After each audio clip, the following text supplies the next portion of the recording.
à nos histoires, y compris les toutes nouvelles histoires de Sunspire Academy que j'ai l'occasion de réaliser, ainsi que celles de Frin et Ricky. Si vous souhaitez débloquer l'accès anticipé et soutenir les nouveaux épisodes et les séries, à venir, cliquez sur « Rejoindre » ci-dessous pour devenir membre Starbound dès maintenant. Passons maintenant à l'histoire d'aujourd'hui. La station de l'Académie de guerre galactique était en orbite autour de Centrexas 4, ressemblant davantage à une couronne métallique irrégulière aux angles acérés et aux silhouettes inquiétantes, exactement comme une colle de guerre devrait l'être. Theodore Kepler regardait par le hublot de la navette, son estomac se contractant d'une manière qui n'avait rien à voir avec l'acclamation 0G. Approche finale vers le hangar d'amarrage de Goa, annonça le pilote, un taurin dont les 4 bras manipulèrent les commandes avec une dextérité acquise au cours de son premier cycle de formation. « Cadet, préparez-vous à débarquer !» Théo passa une main dans ses cheveux bruns coupés, courts, une habitude nerveuse qu'il avait prise pendant le processus de sélection des forces spéciales terrestres. Il était maintenant le premier humain à être admis dans la plus prestigieuse académie militaire de l'Alliance galactique et il ne pouvait se défaire du sentiment que tout cela n'était qu'une blague cosmique. Une voix excitée retentit à côté de lui. Théo se retourna et vit un énorme cadet vétrexant qui l'étudiait de ses yeux jaunes bridés. La peau grise de l'extraterrestre, semblable à celle d'un rhinocéros, était ornée de marques familiales que même Théo reconnut. La croûte royale de la maison VRUD, Carveil TRS. L'extraterrestre se présenta avec une légère inclinaison qui semblait condescendante. 47e génération de la lignée Ward College, répondit Theodore Kepler-Théo en tendant la main avant de se rappeler que les Fétrans considérèrent le contact physique comme un tabou social. Il transforma maladroitement son gestin en salut. « Première génération, oui, je sais qui vous êtes. » La bouche de Doran se tordit en ce qui ressemblait à un sourire Vétran. L'expérience. La navette s'amarra dans un clang métallique avant que Théo n'ait pu répondre, ce qui était probablement mieux ainsi. La trappe principale s'ouvrit en sifflant, révélant un hangar caverneux rempli de nouveaux cadets venus de toute la galaxie. Théo reconnut certaines espèces grâce au briefing. D'autres lui étaient complètement inconnues. Doran le poussa pour passer. « Bonne chance pour survivre orientation humaine. Le taux d'abandon n'est que de 12% pour ce cycle. » « Il plaisante, » répondit une voix mélodieuse derrière lui. « C'est plutôt 8. » Théose retourna pour trouver une silhouette. Vivante à la peau bleue qui le regardait avec de grands yeux irisés, très délicats de la Solon se dessinèrent en ce qu'il espérait être une expression amicale. « Kalan Soul » dit Téline faisant un geste fluide avec ses mains que son traducteur rendit comme une salutation et une question académique Xénos, psychologie. « La tienne ?»« Une humaine, oui, j'ai beaucoup étudié ton espèce. » dit-il en essayant de ne pas la fixer. Les briefings n'avaient pas mentionné que les sissons semblaient scintiller d'un subtil motif lumineux juste sous leur peau. Apparemment, je suis l'expérience. Un éclair de lumière multicolore attira son regard, alors qu'un autre extraterrestre s'approchait, celui-ci reptilien, avec des écailles ondulées de motifs chromatiques. « Ne t'inquiète pas, Dwayne. » Le Flareon dit-il en faisant briller ses écailles. Dans ce que le traducteur de Théo interpréta comme de l'amusement. Son espèce avait évolué à partir de défenseurs de troupeaux. L'anxiété liée au statut social était littéralement inscrite dans leur ADN. VXF. Le reptilien se présenta avec une démonstration éblouissante de sa spécialisation en ingénierie des couleurs. Et je suis aussi techniquement une expérience. Ma colonie a été sélectionnée il y a 60 cycles, dit Théo en attrapant son sac de voyage. À la vie expérimentale ensemble, le trio se fraya un chemin à travers le hangar d'amarrage.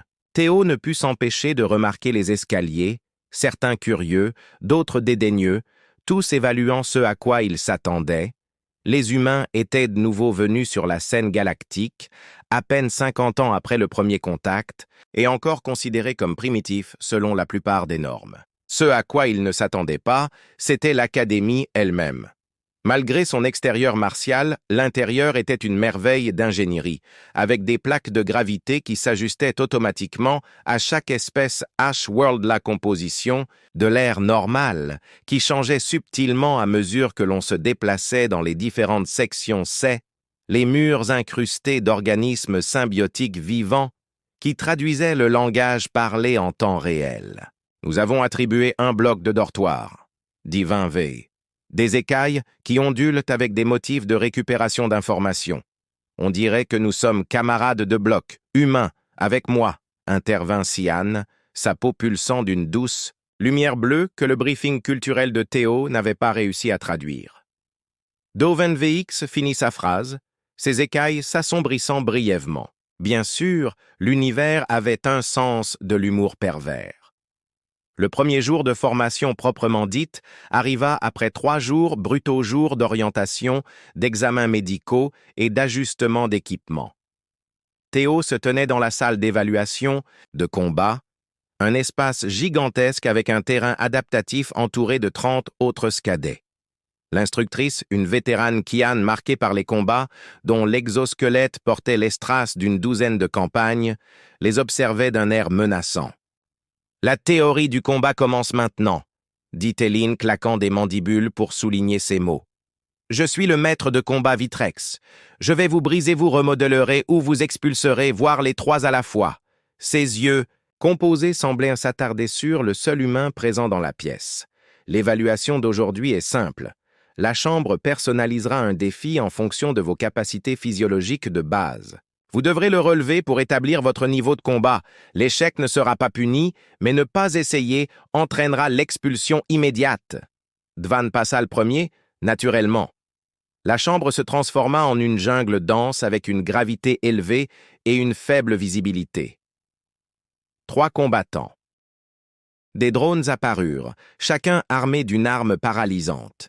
Le volant se déplaçait à une vitesse impressionnante tenu de son gabarit, utilisant son armure naturelle pour absorber les coups tout en délivrant des contre-attaques dévastatrices. Les drones n'avaient aucune chance. L'IA de l'Académie annonça une note de combat exceptionnelle, supérieure à 15%. Les cadets entrèrent un par un dans la salle.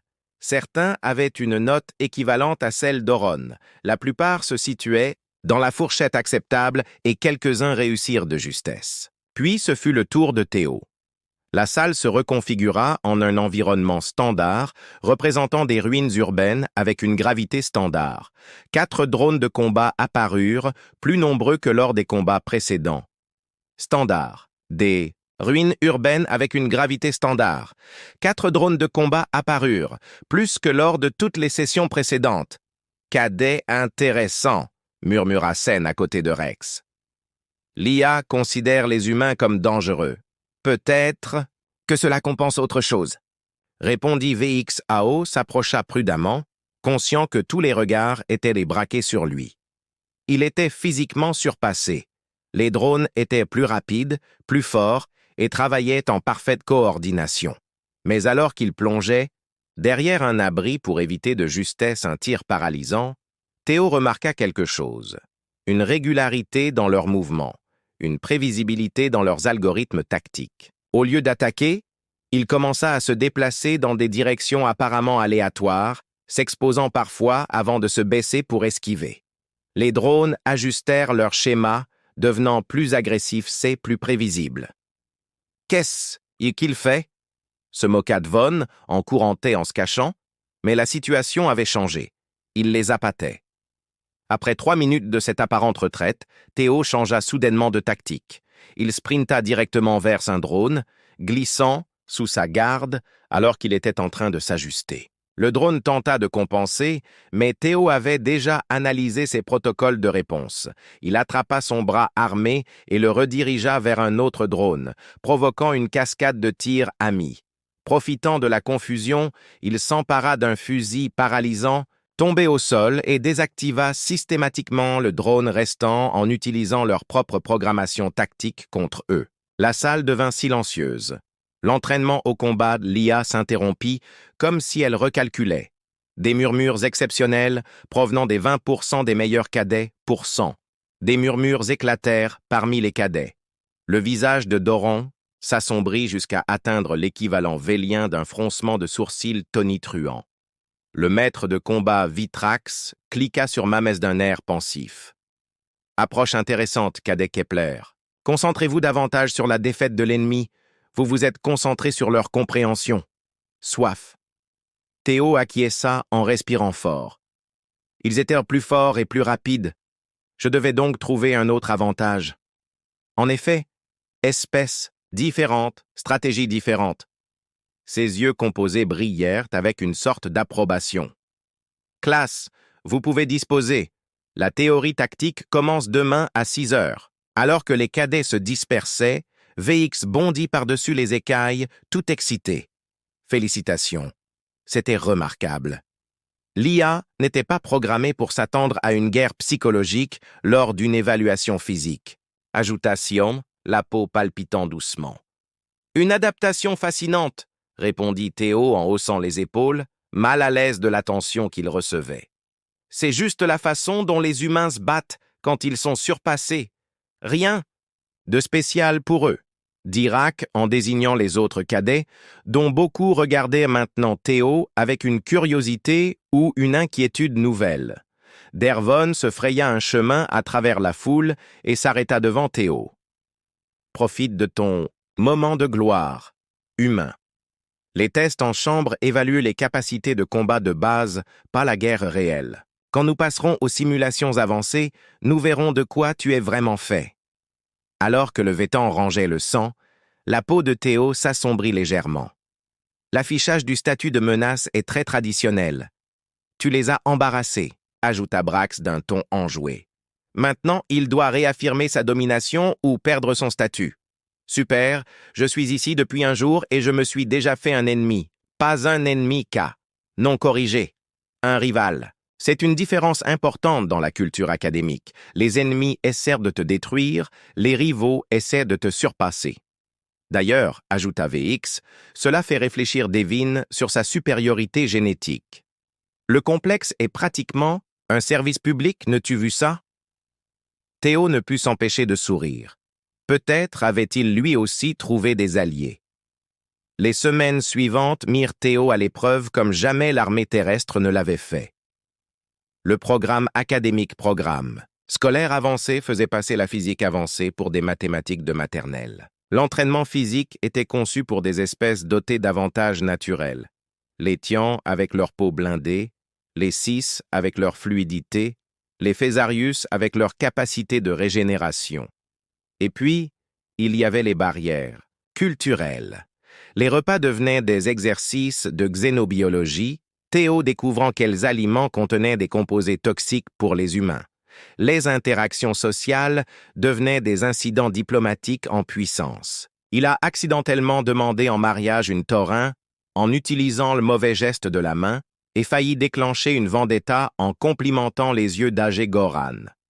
À travers tout cela, VX devint son interprète culturel, utilisant sa communication chromatique pour combler les fossés de compréhension. Le perpétuel optimismite son génie en ingénierie en un ami inestimable, surtout lorsque l'équipement standard de Théo a dû être modifié pour s'adapter à la physiologie humaine. Callan lui a proposé de l'aider avec la théorie tactique interespèce et il l'a aidé en retour à comprendre les réactions psychologiques humaines. « Votre espèce me fascine », lui a-t-elle dit un soir alors qu'ils étaient assis dans la salle commune du dortoir, entourée d'écrans tactiques holographiques. Vous manquez de défense naturelle et pourtant vous survivez dans un monde mort. Vous n'avez pas avantage évolutif et pourtant vous avez progressé si rapidement. Théo leva les yeux du scénario de bataille qu'il analysait. Nous ne considérons pas la Terre comme un monde mortel, vraiment, croyez-moi, répondit-elle. La plupart des espèces ne survivraient pas à leur cycle planétaire, aux variations extrêmes de température, à la toxicité atmosphérique et aux prédateurs. Parasites, bactéries, virus, catastrophes naturelles, elle est vaste, ça ressemble à chez nous, dit Théo avec un petit sourire. La peau de scène ondula, ce que son traducteur interpréta comme un rire. Tu vois, c'est exactement ce que je veux dire. Votre espèce normalise la survie face à des obstacles insurmontables, c'est ancré dans votre façon de penser. Leurs regards se croisèrent à travers l'écran et Théo sentit quelque chose changer entre eux. Le moment s'étira jusqu'à ce que les racks éclatent. Les écailles clignotaient d'une excitation si intense qu'elles en étaient presque stroboscopiques. « Nous publions simulation de mi-semestre », annonça-t-il. « Vous n'allez pas croire les scénarios. » Il s'agissait en fait d'une simulation d'infiltration d'une position fortifiée, plus précisément une station de combat de classe Harbinger. Aucun cadet n'avait jamais obtenu un taux de réussite supérieur à 70%. C'est conçu pour être impulsif, expliqua Fra en examinant les paramètres. Le but est d'enseigner les conditions d'échec acceptables. Devon, qui avait gardé une distance froide depuis l'évaluation du combat, ricana depuis la proximité. Peut-être impossible pour certaines espèces, la simulation baie était gigantesque, une chambre d'immersion totale capable de reproduire n'importe quel environnement avec une précision dérangeante. Les cadets y entraient par équipe de 4 avec des objectifs aléatoires et des protocoles de défense. L'équipe de Théo comprenait VX, un Tauran nommé Klex et un Méor solennel qui communiquaient exclusivement par équation mathématique. Ils échouèrent spectaculairement lors de leur première tentative et lors de la deuxième, la troisième, ils réussirent à infiltrer les défenses extérieures avant d'être tués par des systèmes de sécurité automatisés. Les algorithmes défensifs s'adaptent à nos tactiques, marmonna Théo pendant le débriefing. Ils apprennent plus vite que nous. Bien sûr qu'ils apprennent plus vite, répondit VX, les écailles assombries par la fatigue. Ils sont basés sur les véritables systèmes de défense des Harbingers. Ces choses ont mené des guerres savants que nos ancêtres n'évoluent. Quelque chose fit tilt dans l'esprit de Théo. Attendez, ce sont des algorithmes authentiques, pas des versions d'entraînement? Oui, répondit le Méor dans des sons mathématiques. La précision historique équivaut à la validité de l'entraînement. Field se pencha en avant, les yeux brillants. Eh bien, ils ont les mêmes limites que les systèmes originaux, les faiblesses historiques. Il passa la nuit dans les archives de l'Académie à revoir tout ce qui concernait les stations de combat Harbinger, pas leurs armes ou leur défense. Tous les cadets avaient étudié cela, mais leur histoire opérationnelle, les schémas de leurs victoires et de leurs défaites, les profils psychologiques de leurs concepteurs. Leur dernière tentative commença comme les autres.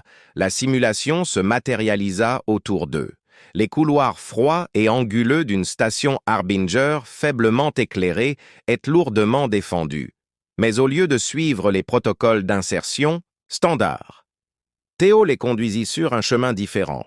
Ces stations ont été conçues par le collectif VEX, expliqua-t-il alors qu'ils avançaient. Ce sont des êtres hypologiques obsédés par la hiérarchie. Leur système de sécurité hiérarchise les menaces en fonction d'algorithmes prédictifs, alors qu'AX serra nerveusement ses armes dans ses avant-bras. Ainsi, nous devenons imprévisibles, répondit F. Nous fournissons de données contradictoires. Au lieu d'éviter les mesures de sécurité, ils déclenchèrent délibérément des alarmes mineures et des schémas qui n'avaient aucun sens tactique. Ils avancèrent puis reculèrent, puis avancèrent à nouveau selon différents vecteurs. Ils se séparèrent, puis se regroupèrent dans des configurations inattendues. Le système ne peut pas établir notre objectif, expliqua Théo alors qu'il atteignait un carrefour crucial. Il disperse ses ressources pour essayer de prédire notre prochain mouvement. Les écailles de Brax brillèrent d'une soudaine compréhension. Semer la confusion dans une station, puis tourner autour d'eux, sourit Théo. Les Harbingers ont été conçus pour contrer les tactiques militaires logiques. Leur faiblesse, c'est le chaos. Ils ont atteint leur objectif, un centre de commandement simulé, avec un minimum de résistance. La voix de l'IA a résonné dans la salle alors que la simulation se dissolvait autour d'eux. Simulation terminée, taux d'achèvement de 90,7%, nouveau record de l'Académie! La salle d'observation a éclaté en murmures de surprise. Le maître de combat Vitra a claqué rapidement des mandibules, l'équivalent sien de sourcils levés. « Cadet Kepler » a-t-elle dit lorsqu'ils sortirent de la salle. « Expliquez votre approche. » Théo se redressa au garde-à-vous. Les systèmes de défense des Harper sont des algorithmes d'optimisation. Ils allouent les ressources en fonction de l'évaluation de la menace et du modèle prédictif. En nous comportant de manière imprévisible, nous avons empêché le système d'optimiser sa réponse, ce qui nous a donné l'avantage dont nous avions besoin pour passer. Vous avez exploité une faiblesse psychologique de l'intelligence artificielle, observa Vitrex. Toutes les intelligences ont des schémas psychologiques, qu'elles soient organiques ou artificielles, répondit Théo. Les systèmes ont été conçus par des êtres pensants avec des peurs et des priorités spécifiques qui marquent leur création. Vrune l'étudia avec ses yeux composés qui ne révélaient rien, une perspective peu orthodoxe mais efficace. Tout le monde n'était pas impressionné. Devon coinça Théo dans le couloir à l'extérieur, le dominant de toute sa hauteur, la rage à peine contenue. « Vous avez triché avec l'Övxion », grogna-t-il assez bas pour que les autres ne puissent pas entendre. « C'était une simulation, test Comat Pro, pas une supercherie.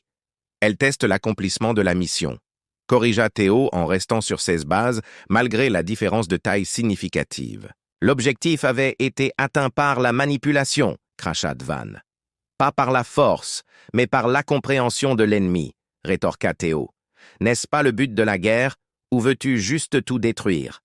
La peau de Doran s'assombrit dangereusement.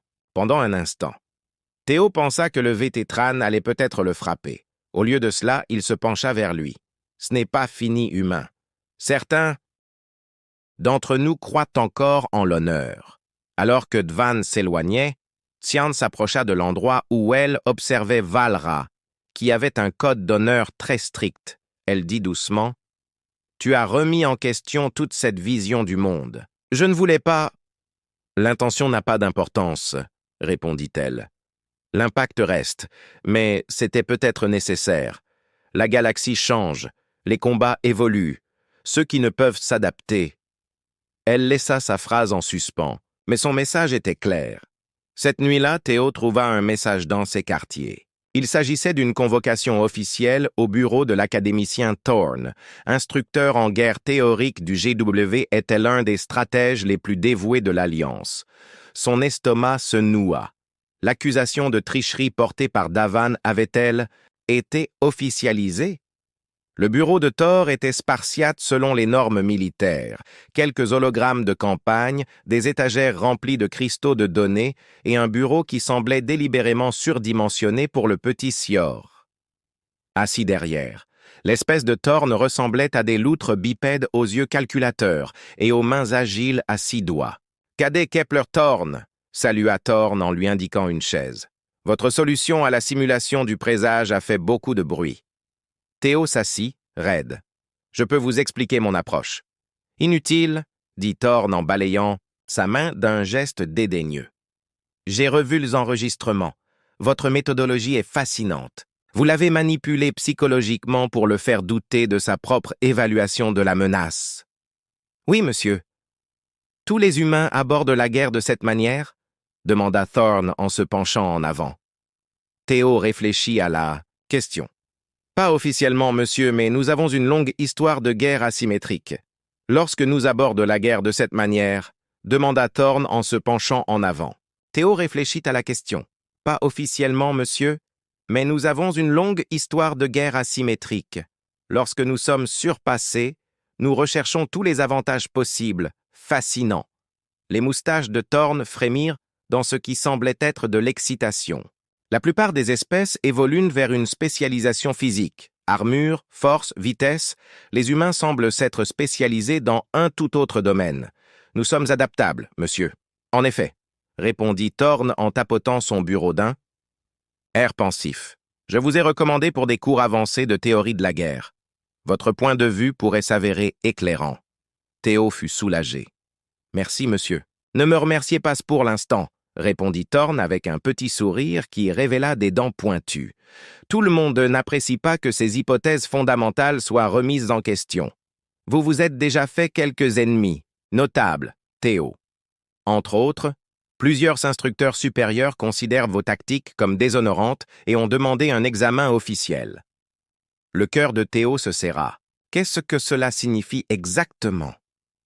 Cela signifie que vous risquez d'être renvoyé, dit Tornin se levant de son bureau. Votre maintien dans le programme dépendra de la valeur pratique de votre approche. La théorie est une chose, son application dans un combat réel en est une autre. Il laissa sa phrase en suspens d'un ton sinistre. L'alarme de l'Académie rompit le silence de l'aube. 3 semaines plus tard, son motif rouge clignotant était reconnaissable. Dans toutes les langues, tous les cadets avancés, présentez-vous à la salle de développement. Ce n'est pas un exercice, répétez, ce n'est pas un exercice. L'IA annonça que tous les cadets avancés devaient se présenter à la salle de développement. Ce n'était pas un exercice, répétez, ce n'est pas un exercice. Théo enfila précipitamment son uniforme de combat, tout comme VX. L'échelle de Florian montait en flèche, signe d'anxiété. « Que se passe-t-il » demanda Théo alors qu'il se précipitait dans le couloir. « On ne sait pas » répondit Rax, dont la couleur naturelle était masquée par les alertes environnementales, mais cela signifie que nous sommes en situation de combat réel. Ils arrivèrent dans la salle et découvrirent un chaos organisé.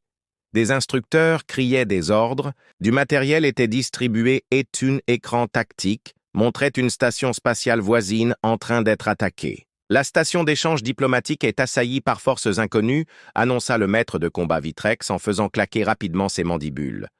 Les diplomates de l'Alliance provenant de 17 mondes sont piégés à l'intérieur. Les cadets, avancés, formeront des équipes d'évacuation sous le commandement d'un officier.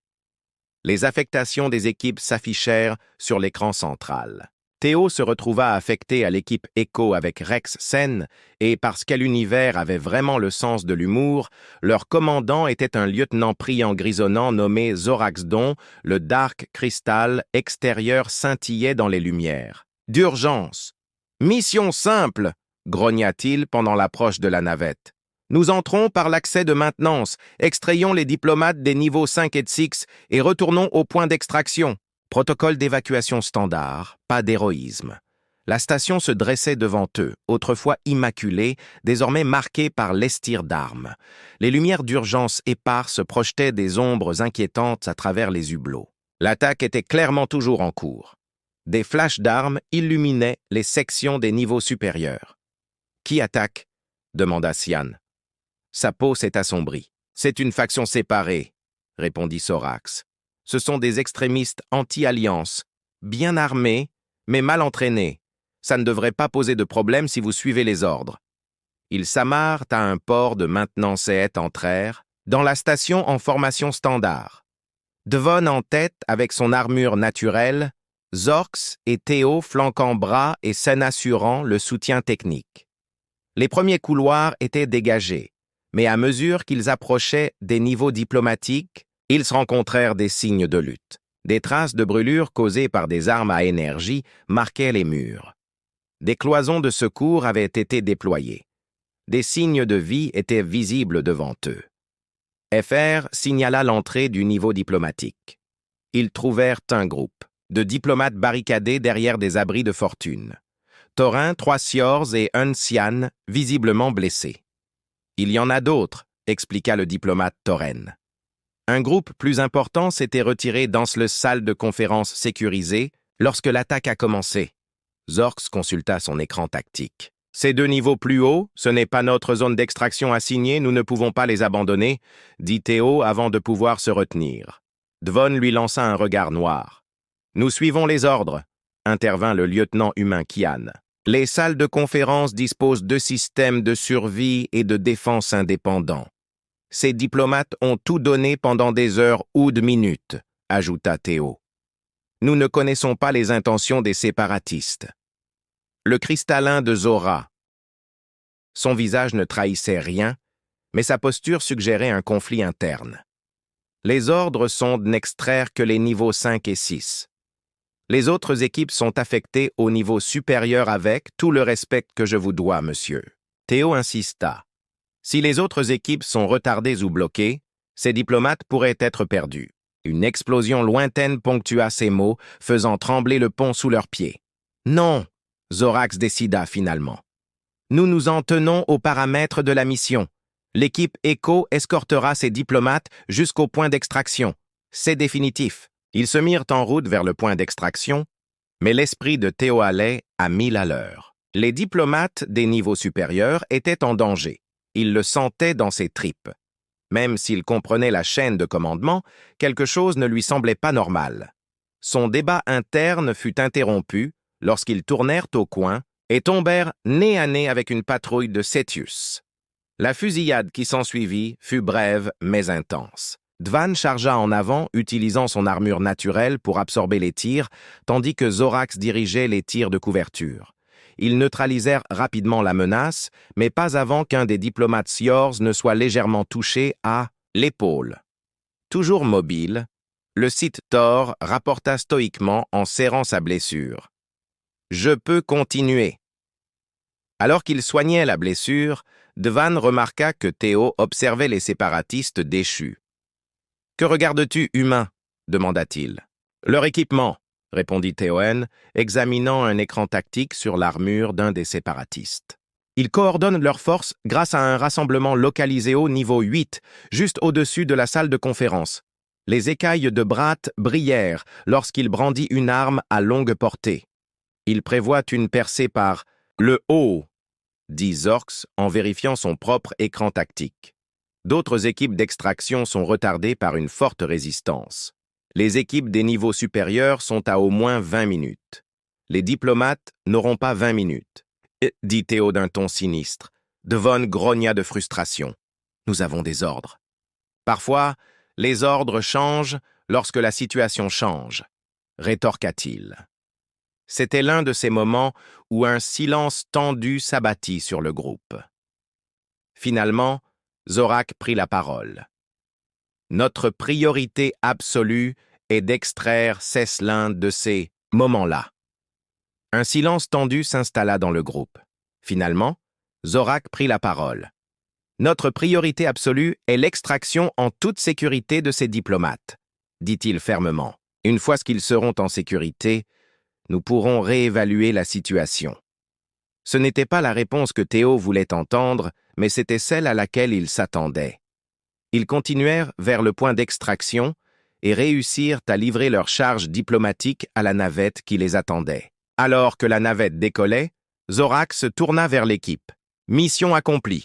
Nous retournons au vaisseau de l'Académie maintenant. » Théo s'avança vers le lieutenant avec respect. « Il y a encore des diplomates en danger. Nous avons une occasion de les aider. »« Négatif, cadet Zorax, » répondit-il. « Nous avons accompli notre mission. » VX intervint. « Les séparatistes utilisent un réseau tactique distribué. Si nous pouvions le perturber, nous pourrions considérablement entraver leur coordination. » L'expression de Doron s'assombrit. « Il s'agit de gloire. Cet humain veut faire ses preuves, à notre détriment. Il s'agit de sauver des vies, » rétorqua Théo. « Vous avez vu les schémas de déploiement. Ils se mobilisent pour prendre d'assaut la salle de conférence. » Sen s'avança. « Lieutenant, votre petite équipe pourrait potentiellement créer un avantage tactique pour ses forces de secours principales. Risque minimal, impact maximal. » Les traits cristallins de Zora restèrent impassibles, tandis qu'il réfléchissait à la situation. Finalement, il secoua la tête. « C'est trop risqué. Nous sommes retournés au vaisseau de l'Académie comme ordonné. » C'était le moment de vérité. Théo savait ce qu'il devait faire. Suivre les ordres, retourner à l'Académie, laisser le système fonctionner. Mais au fond de lui, il savait que les diplomates ne survivraient pas aussi longtemps. « J'y vais », annonça-t-il calmement, avec ou sans autorisation. Le silence s'abattit sur le groupe. Les traits cristallins de Zora se mirent à exprimer l'équivalent praxien d'un tonnerre. « C'est de l'insubordination, cadet. »« Oui, monsieur, » répondit Théo. « J'accepte les conséquences lorsque ces diplomates seront en sécurité. » Dran s'avança, dominant Théo. « C'est de la folie, tu vas te faire tuer pour rien, » dit-il. « Peut-être, » admit Théo. « Mais je ne peux pas partir en sachant que j'aurais pu aider. » À la surprise générale, RXS se leva pour se placer à côté de lui, ses écailles se stabilisant dans une immobilité résolue. « J'y vais aussi, » dit-il. « L'évaluation tactique de l'Humaine est bonne, vous serez tous les deux expulsés, » avertit Zorax. « Probablement. » répondit Rax approuva joyeusement. Mais si j'ai raison au sujet de la vulnérabilité du réseau, je suis le seul ici à pouvoir l'exploiter. Sen s'avança à son tour, la peau palpitant de détermination. Je tiens plus à lui en tant qu'ami et Zaba, mais une arme entre mes mains tuera tout autant. Je viendrai aussi. Dvon regarda entre eux, incrédule. Vous êtes tous fous. Non, répondit calmement Théo. Nous nous adaptons à des circonstances changeantes, circonstances. N'est-ce pas le but de la guerre? L'expression de Tail Trin passa par plusieurs émotions avant de se fixer sur la résignation. Si vous êtes déterminé à vous faire tuer et que vous aurez besoin de quelqu'un avec une réelle capacité de combat, Zorax observa l'échange avec un visage impassible. Finalement, il émit un étrange grincement à travers son système respiratoire minéral. « Je devrais vous arrêter tous, dit-il d'un ton neutre, mais comme cela me laisserait seul dans une station hostile, vérifia-t-il sur son écran tactique. Les équipes du niveau supérieur rencontrent une résistance plus forte que prévu, temps estimé avant l'arrivée à la salle de conférence, plus de 30 minutes. Il regarda chacun d'entre eux à tour de rôle. Ce n'est pas autorisé. Mais si vous êtes déterminé à continuer, je vous apporterai un soutien tactique depuis ici. Créez une diversion, perturbez les communications si possible, mais n'engagez pas de combat direct, sauf en cas d'absolue nécessité. C'est compris? Compris, monsieur. Ils se dirigèrent vers la station avec une pratique insuffisante, utilisant les gaines techniques pour contourner les principaux couloirs. Le chroma naturel de Rax lui permettait de se fondre dans les ombres tout en explorant les lieux. Les capacités extrasensorielles naturelles de l'espèce Senless aidaient à détecter les mouvements des séparatistes avant tout contact visuel alors qu'ils approchaient du niveau 8.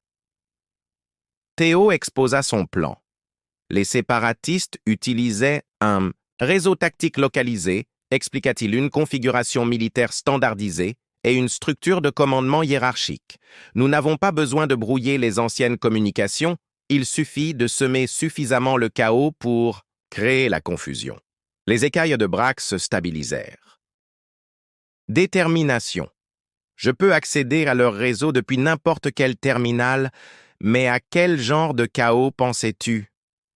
Un lent sourire aise dessina sur le visage de Théo. Souviens-toi du présage de la simulation. Les autres comprirent. Nous allons leur faire croire qu'ils sont attaqués de toutes parts. Théo continua. Fausses alertes, ordres contradictoires, signes de vie fantômes, tout le tralala. C'est déshonorant, grommela Lon, mais sans sa conviction initiale. C'est efficace, rétorqua Théo, et ça ne nous obligera pas à mourir en héros.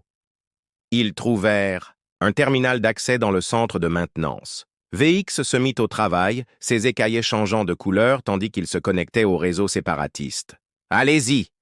rapporta-t-il après plusieurs minutes tendues. « La sécurité est primitive. Pouvez-vous diffuser de fausses données tactiques ?» demanda Théodin ton enjoué. Les écailles de Rax ondulèrent d'un air malicieux. « Qu'avez-vous en tête? Des alertes de violation à différents niveaux ?» suggéra Théo. « Faites-leur croire qu'ils sont encerclés. » Les écailles de Rax se hérissèrent. « Faites-leur croire alerte de brèche à différents niveaux, » suggéra Théo. « Fais-leur croire qu'ils sont pris à revers. » Les écailles de Rax clignotèrent en signe d'acquiescement, tandis que ses doigts dansaient sur l'interface. Presque immédiatement, ils entendirent des cris de confusion provenant des séparatistes à proximité grâce aux capteurs internes de la station. Ils regardèrent les forces ennemies se rediriger vers des menaces fantômes. « Ça marche !» observa Kellan, « mais s'ils finiront par se rendre compte de la supercherie. Nous avons besoin d'une deuxième phase, le credo, dit Théodie FRX. Tu peux accéder au système d'armement à distance? H, fonction de contournement de base seulement, je ne peux pas les contrôler directement. Ça suffira, l'assura. Théo, déclenche des dysfonctionnements aléatoires, rien de dangereux, juste assez pour semer le doute dans leur équipement. Alors que VX mettait en place les charges, Devon observait avec une fascination réticente. Ce n'est pas ainsi que se fait la guerre chez les Tau à l'Académie. Non, acquiesça Théo. Mais c'est ainsi que les humains ont survécu face à des forces supérieures tout au long de notre histoire. Parfois, quand les choses se gâtent, il faut juste se battre à la déloyale. Grâce aux capteurs de la station, ils observaient la confusion grandissante parmi les forces séparatistes. Ce qui aurait dû être une attaque organisée se transformait en groupes dispersés, réagissant à des informations contradictoires. Les équipes de secours du niveau supérieur signalaient une résistance réduite. La voix de Zora retentit dans leur CS. « Quoi que vous fassiez, ça marche. » Mais le succès apportait son lot de problèmes, car la structure de commandement séparatiste réalisait qu'elle était manipulée. Elle commençait à verrouiller systématiquement les points d'accès. Elle traçait l'intrusion. Brax a signalé qu'il fallait partir. Ils se sont retirés du terminal, mais pas avant que VX ait programmé une dernière surprise. Des cloisons de secours se sont fermées dans toutes les zones clés contrôlées par les séparatistes, fragmentant encore plus leurs forces. Ils étaient presque de retour à la position de Zora lorsque le désastre a frappé. Une patrouille séparatiste opérant de manière indépendante après avoir perdu le contact avec le commandement a tourné au coin de la rue juste devant eux. Dans la fusillade qui a suivi, Dvon a pris la tête comme d'habitude, utilisant son armure naturelle pour absorber les tirs, mais l'un des séparatistes était équipé d'un canon à particules lourd, une arme spécialement conçue pour pénétrer les armures. Théo a vu l'arme se mettre en charge et se diriger vers Devon. Le vétéran, concentré sur les menaces directement devant lui, n'a pas remarqué le danger qui venait de le flanc. Sans réfléchir, Théo s'est précipité en poussant bon sûr le côté. Le faisceau de particules a déchargé une douleur brûlante qui lui a transpercé le côté gauche, mais il réussit à riposter et à neutraliser la menace. Le couloir redevint silencieux lorsque le dernier séparatiste tomba. Théo s'appuya lourdement contre la cloison, la main pressée contre son œil qui était rouge. « Tu es blessé? Ne bouge pas !» dit Sian en se précipitant vers lui et en arrêtant le sang avec dépensement. « Pourquoi ?» demanda Dvon en regardant Théo avec confusion. « Pourquoi as-tu fait ça ?» Théo parvint à esquisser un sourire souriant malgré la douleur. « Une décision tactique. L'Alliance a besoin de renforts. Nous sommes sacrifiables. » « Non, » grogna Dvon en soutenant Théo qui commençait à tituber. « Ce n'est pas pour ça que tu as fait ça. » Théo ne répondit pas. Son champ de vision se assombrissait et la douleur s'estompait, un mauvais signe qu'il connaissait bien grâce à son entraînement. La dernière chose dont il se souvenait était Dvon, le soulevant sans effort. La voix de Volt Tran, inhabituellement douce, résonna dans ses oreilles. « Reste humain, c'est un ordre. » L'infirmerie de l'Académie était équipée à la pointe de la technologie pour soigner les blessures de dizaines d'espèces. Théo dérivait entre la conscience et l'inconscience, captant des fragments de conversation, des termes médicaux qu'il ne comprenait pas, des voix inquiètes et, une fois, étonnamment, Devon qui discutait avec quelqu'un des facteurs de résilience humaine. Lorsqu'il reprit enfin pleinement conscience, 3 jours s'étaient écoulés. Il trouva Sen assoupi dans un fauteuil à côté de son lit, sa peau passant par différentes nuances de bleu reposant. Rax était perché à proximité, ses écailles assombries. « Et il est réveillé !» annonça-t-il en surprenant Kahuna. « Réveillé ?» croassa Théo, la gorge sèche. « 72 heures et 14 minutes, heure standard !» répondit Drax promptement. Le faisceau de particules a causé des perturbations internes que les tissus humains n'apprécient apparemment pas. Kalan s'approcha. « Comment te sens-tu? »« J'ai l'impression d'avoir été frappé par un F-Tran, » parvint à répondre Théo, se souvenant alors des diplomates sont tous sains et saufs, les rassura-t-elle. La séparation a été un succès total. Notre perturbation tactique a permis aux équipes de secours d'atteindre les salles de conférence avec un minimum de résistance. Les écailles de V ondulèrent d'excitation. Ils disent que c'est l'intervention de Cadet la plus efficace de l'histoire de l'Académie. Théo essaya de se redresser en grimaçant de douleur aux côtés. On est renvoyé? Le physard et les écailles s'assombrirent légèrement. C'est compliqué. Ce qu'il veut dire, dit une voix familière et grondante depuis l'embrasure de la porte. La situation est sans précédent. Devon entra, son imposante silhouette semblant moins menaçante qu'auparavant. Il salua Tail d'un signe de tête formel. « Le conseil de l'Académie est divisé, » expliqua-t-il. Certains réclament une punition exemplaire pour insubordination, d'autres préconisent une mention élogieuse pour l'initiative et les résultats obtenus. « Et toi, quelle est ta position ?» demanda Théo à voix basse. Le Vrin resta silencieux pendant un long moment. « Ma famille produit des guerriers depuis 47 générations, » dit-il enfin. « Nous croyons saine la force, l'honneur et la confrontation directe. Vos méthodes remettent en question tout ce que j'ai appris sur la guerre. » Il s'approcha du lit de Théo. « Mais vous risquez votre vie pour sauver la mienne. C'est l'acte d'un guerrier, selon toutes les définitions. Alors, sommes-nous amis? Maintenant ?» demanda Théo. Riley Rivals Théon corrigea sans malice. C'était plus intéressant ainsi avant que Théo puisse répondre. La porte de l'infirmerie s'ouvrit pour laisser entrer l'académicien Thorn Etley, maître de combat Vitrix. Tous deux vêtus de l'uniforme, officiel du conseil de l'académie Kepler-Thorn salua en remuant les moustaches, dans ce qui semblait être un amusement créant la controverse même, depuis un lit médicalisé. Impressionnant, ses mandibules claquant rapidement, le Conseil a pris une décision concernant votre initiative tactique non autorisée, initiative tactique non autorisée. Théo se prépara mentalement. Après tout ce qui s'était passé, ce serait une pilule difficile à avaler, mais il était prêt à l'accepter.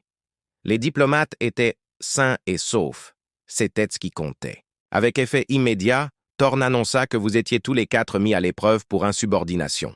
C'était prévisible, mais ce qui suivit était inattendu. Thorn poursuivit, « Nous mettons en place un nouveau programme d'études à l'Académie, axé sur les tactiques adaptatives.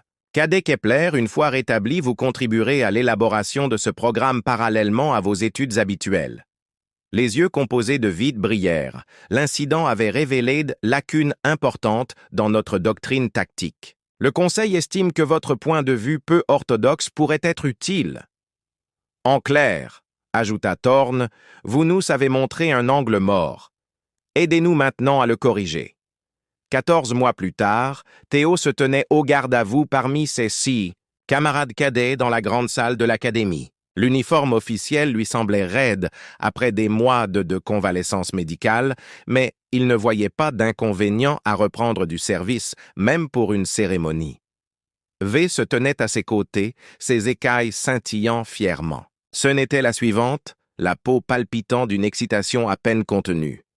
Dvon compléta la ligne, la posture parfaite mais moins rigide qu'auparavant. L'académicien Thorn adressa aux cadets et au corps enseignant rassemblés sur l'estrade centrale. Aujourd'hui marque la fin d'un cycle de formation extraordinaire, cycle de formation, a annoncé Lentor, un cycle qui a remis en question nos certitudes et élargi notre compréhension de la guerre galactique. Il désigna l'endroit où se tenaient Théo et son équipe.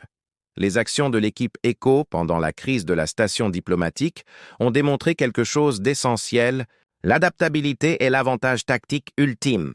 Les différentes espèces apportent des forces différentes sur le champ de bataille.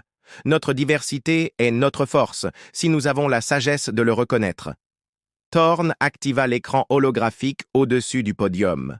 Il montrait la nouvelle structure du programme de l'Académie avec une nouvelle branche intitulée « Réponse tactique adaptative ». Cette nouvelle spécialisation se concentrera sur la guerre non conventionnelle, les opérations psychologiques et l'intégration tactique entre espèces différentes, expliqua-t-il. Les premiers étudiants commenceront leur formation au cours du prochain cycle sous la direction de nos professeurs actuels et de conseillers spéciaux. Son regard se posa de manière significative sur Théo et ses amis. Après la cérémonie, ils se réunirent dans la salle commune de leur dortoir. VX avait réussi à se procurer des boissons synthétisées adaptées à chaque espèce, un luxe rare à l'Académie, probablement synthétisées et adaptées à chacune de leurs espèces, un luxe rare à l'Académie. L'équipe Théo, proposa-t-il. Les écailles de joie crépitaient, passant de l'approbation au programme des fondateurs en un cycle. « Tu sais, » dit Lon après avoir bu une gorgée, « mon père va être furieux quand il apprendra que je me spécialise dans les tactiques déshonorantes. Je lui dirai simplement qu'il s'agit de comprendre l'ennemi, suggéra Théo. C'est la quête d'un guerrier, selon tous les critères. Les Voltrax considéraient cela comme une remarque intelligente. Peut-être que certaines de vos techniques de guerre psychologique déteignent sur moi. En parlant de considération psychologique, SE, j'ai été approuvé pour un échange de recherche sur Terre lors du prochain cycle afin d'étudier le développement psychologique humain dans des conditions natives.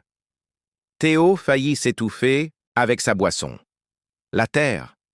Tu viens sur Terre. La poursuite des échanges interculturels serait être très enrichissant sur le plan éducatif. Non pas que ce serait génial, j'adorerais que tu reviennes à la maison.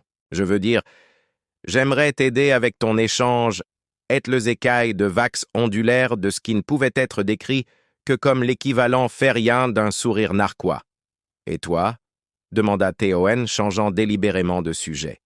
En ingénierie? En fait, répondit VX, on m'a proposé un poste dans la nouvelle division de développement des systèmes tactiques. Apparemment, la créativité et la perturbation du travail sont des compétences précieuses.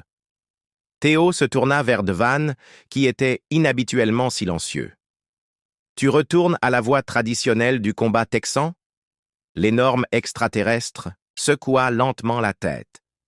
Non. J'ai demandé à être affecté à l'initiative de formation conjointe humain-Vran. Quelqu'un doit enseigner à votre espèce les techniques de combat appropriées pour compléter vos astuces. Théo haussa un sourcil. On dirait que tu nous respectes presque maintenant. Je respecte ce que vous représentez, Devon. Précisa-t-il. L'adaptation, l'évolution. Il se pencha en avant. Mais Net, repose pas sur tes lauriers, humain. J'ai toujours l'intention de te vaincre. Je serais déçu si tu n'essayais pas, répondit Théo avec un sourire. Au fur et à mesure que la soirée avançait, Théo se surprit à réfléchir à son parcours. Il était arrivé à l'académie en tant qu'expérience, une curiosité au mieux, une blague au pire. Maintenant, il se tenait à l'avant-garde d'une révolution tactique, entouré d'amis et de rivaux qui le poussaient à se dépasser. Le chemin qui l'attendait ne serait pas facile. Le changement ne l'avait jamais été, surtout dans des institutions aussi anciennes que l'Académie. Il y aurait de la résistance, des échecs, des revers, mais pour la première fois depuis son renvoi des forces spéciales de la Terre, Théo avait l'impression d'avoir trouvé un but. Ne pas être le guerrier le plus fortout, le combattant le plus meurtrier, mais être le pont entre les espèces, entre les traditions, entre les anciennes et les nouvelles façons de penser, pour montrer que la plus grande force de l'humanitaine résidait pas dans ses muscles ou sa technologie, mais dans son esprit et sa capacité d'adaptation. En regardant autour de lui, il vit une équipe hétéroclite. Un ingénieur reptilien chromatique, un tacticien à la peau bleue, un guerrier prince ressemblant à un rhinocéros. Il ne put s'empêcher de sourire. La galaxie était vaste et dangereuse, pleine de défis qu'il ne pouvait encore imaginer, mais il les affronterait ensemble, en s'adaptant, en évoluant et en trouvant la force dans leurs différences. Et il savait que c'était une bataille qu'il pouvait gagner.